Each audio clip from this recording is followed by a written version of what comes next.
selalu kami himbau program itu program pemerintah harus kita.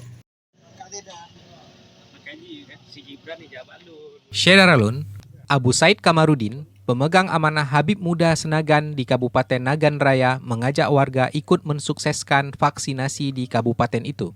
Dalam wawancara Rabu 8 Desember 2021 di sela Haul Habib Muda Senagan atau Abu Pelekung, menyampaikan bahwa vaksinasi sebagai bentuk ikhtiar kepada Allah semoga tercegah dari pandemi COVID-19.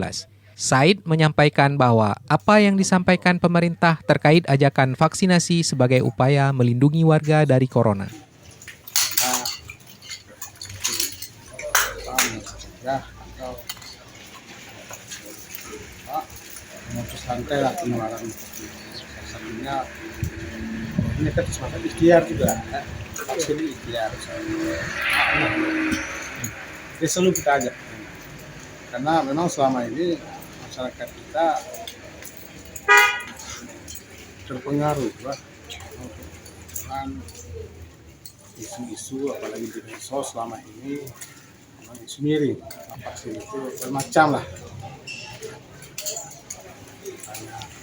Maaf kita bilang katanya tidak halal ya mengandung apa ya. Dari Nagan Raya, Rizwan, Serambi On TV.